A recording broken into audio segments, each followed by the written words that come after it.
رح ننتقل لصورة ثانية معنا الفنان خالد صالح، خلينا نشوفها سوا. خالد صالح طبعا شفت الجبين ماله كيف بارز، مسطح وبارز، وهذا طبعا فني بعد يعني مهني، لكن بالنسبة للفنان سريع الغضب، يمتاز بتصرفاته جدا، عنده شكوك في كل شيء. نعم. مش بالسهل يعني يقبل اي شيء. نعم. يعني مش بالسهل، عنده شكوك، وهذا الشكوك بيعطيك في الانف ماله عريض ومفتح. اما الدقن شفتيه عادي جدا. فبالنسبه للفنان هذا يمتاز بدقيق، زائد انه هو مش بسرعه يثيق في الناس، شايف، وفني يعني مهني، يعني يحب الاشياء المهنيه، يعني ينجح في اشياء مهنيه، سواء كان في التمثيل سواء كان في الكذا. في بعض ناس بيكون بارز بيكون مالي، في بعض ناس بيكون مش بارز طويل جدا واصلع، بيكون اكثر شيء في الحسابات والاشياء هذه. خلينا ناخذ اخر صوره معنا، صوره منى زكي، الفنانه منى زكي، بنشوفها سوا. منى زكي شوف في تحس يعني المساحه مال الجبين عالي جدا، ثم العين ثم الانف يوناني، فتحس فيها براءة، ولكن في نفس الوقت فيها شفافية وفيها نرجسية، تحب نفسها كثير.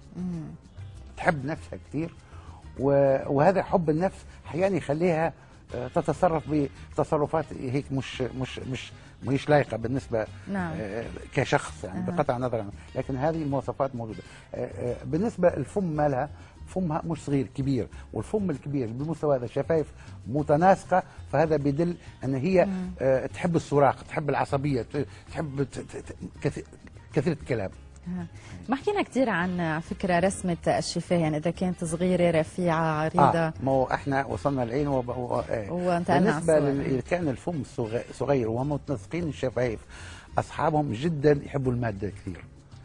إذا كان الشفايف يعني مثل الشفة اللي أنا شفتها ما بتحب المال هي كثير، ولكن تحب تتكلم كثير.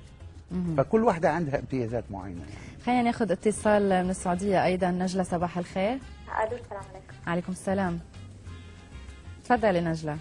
لو سمحتي أبغى الدكتور يقول لي تقاسيم وجه المغنية دينا حايك. دينا حايك؟ لأنها مرة بتشبهني كثير، عشان كذا أبغى أعرف إذا كان يعني شخصيتها. والله ما يستحضرنيش بعض الفنانات، يا ريت لو كانت صورتها موجودة عن الشاشة أو في أحد الصحف ونشوفها ممكن، أما ذاكرة ما تستحضرنيش عشان أتذكر الوجه، لكن أنا في بعض مجالات كتبت كثير على الفنانات يعني. هي صورة الفنانة دينا حايك مش موجودة معنا، بس يعني ممكن هيك ما نقدرش، لا ما بديش نعطي أشياء مغلوطة يعني، أقل تكون أمامي يعني أفضل. بس طيب بدي أعتذر منك نجلة. رح نكفي هلا كمان محضرين تقرير للمرشحين للانتخابات الامريكيه جون ماكين وباراك اوباما. بهالتقرير رح نشوف خطابات عم يلقوها، ومن خلال حركه الجسد رح نرجع للدكتور مبارك ويشرح لنا شو قدر يستخلص من حركه جسده.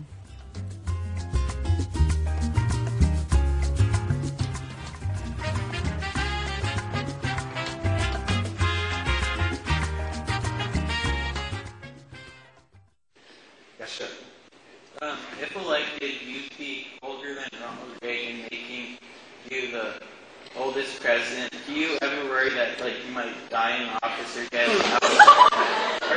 Alzheimer's or some other disease that might $100 million a day, part to hostile nations because of our addiction to foreign oil. And in the bargain, we're melting the polar ice caps. I went to Detroit to insist that we have to increase fuel efficiency standards. Now, I have to admit, the room got kind of quiet. As a young man, I would respond aggressively and sometimes irresponsibly to anyone whom I perceived to have questioned a sense of honor and self-respect. Those responses often got me in a fair amount of trouble earlier in life.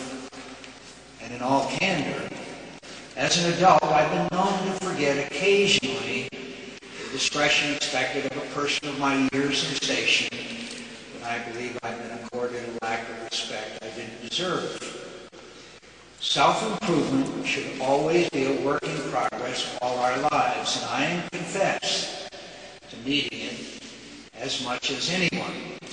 But I believe if my detractors had known me here on the Hill, they might marvel at the self-restraint and mellowness that I have developed as an adult, or perhaps they wouldn't quite see it that way.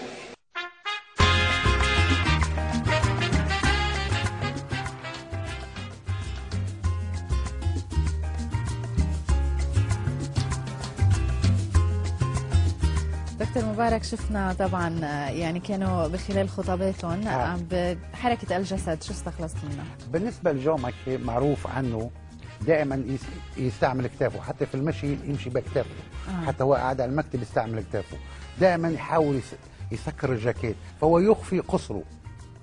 يخفي القصر. وانا قلت يعني تكلمت في عدة محطات في هذا. بالنسبة لجون ماكين سريع، نظرته حادة، بيستعمل ايده الشمال. فدائما الناس اللي استعملوا ايدهم الشمال عندهم ذكاء اكثر من الناس اللي استعملوا ايديهم ايده اليمين. فدائما بيستعمل ايده الشمال وسريع الحركه، ولما يشوف امامه ما يشوفش امامه، يشوف مكان بعيد. فبتشوفيه انت حتى في خطاباته اوباما لما يشوف ما بيشوف امامه، يشوف بعيد جدا وسريع الخطوه، ويمشي دائما بيستعمل رجوله مش كتافه. فهو الفرق ما بين ماكين وأوباما هو هذا الاختلاف. بالنسبة لي أنا كمتخصص في علم الجسد، بالنسبة ماكين يخفي قصره. نعم. ثم عنده خلل في مشيته، وهذا يمكن في أمراض معين، مرض معين لما يمشي أو كذا، لكن دائما بيستعمل الكتف، يمشي بكتافه كثير. والناس اللي يمشوا بكتافهم ما عندهمش ثقة في النفس.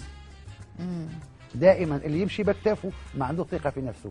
ماكين عنده ثقة، خطوته سريعة، يستعمل ايده الشمال. قصدك اوباما عفوا. يستعمل ايده الشمال، خطوته سريعه، نظرته بعيده، وهذول الناس اذكياء وثابتين في خطواتهم. هذا بالنسبه. طيب فينا نعرف شيء مثلا من خلال حركه جسدهم، هو الشخص عم بيحكي ممكن تعرف قد ايه مثلا مدى الصدق وقد ايه عم بيعني الشغله لما يتحرك قدامي وكذا ويتصرف، بس بشرط ما يعرفش اني انا قاعد اراقب فيه.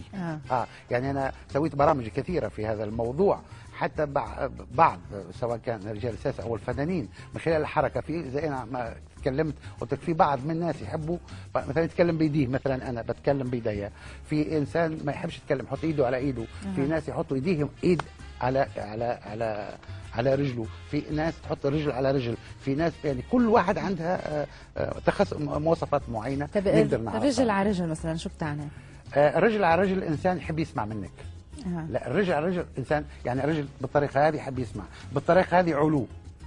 فكل حاجه لها. وهيدي هذه انسان يعني يحب دائما يعني يقبل ما يتكلمش كثير. اللي يحب يتكلم كثير دائما متحرك في جلسته، يلف ويدور وكذا. فهذه الاشياء هذه تعرف من خلال الجسد في حركته، وكل جسد يختلف على اي انسان، حتى في الاطفال يعني.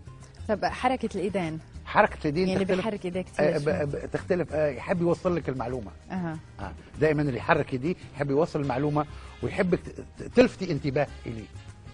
واللي بيحكي كثير الحكي كثير في كلام ذو حدين، اما يكون الانسان واثق من نفسه او يكون عفوا غباء، لانه سلاح ذو حدين. اما يكون واثق من نفسه فيتكلم جيد، او انسان ما يفهمش فيحاول بقدر الامكان يخفي، يعني يحب بجرب يغطي او بيكذب كثير. يعني احنا نقدر نعرف من الكذب وكذا من تصرفات. على فكره اخر سؤال، في كثير ناس بيقولوا انه اللي بيكتب ببين عليه، او بصير مثلا بيحط ايده على منخاره او عيونه بصير يروحوا ويجي هو عم بيحكي، بتحس عليه عم يكذب. هم كثير. في طبعا اول شيء العين تعطيك اشاره للكذب، ثم طبعا زي ما تفضلتي، لكن اغلبيه يحاول بقدر الامكان ان هو يمسح على وجهه او يعمل ايده هيك وكذا. تلاقيهم حتى عند بعض من رجال الساسه شايف. وفي بعض لما يعمل ايده هيك يحاول يستحضر بعض الجمل معينه، يعني مو شرط، لكن من خلال الجسد او تصرفاته ممكن انا نقدر نعرف انه هو فعلا صادق او فعلا مراوغ او فعلا يخفي اشياء معينه. وهذا علم الفراسه وعلم الجسد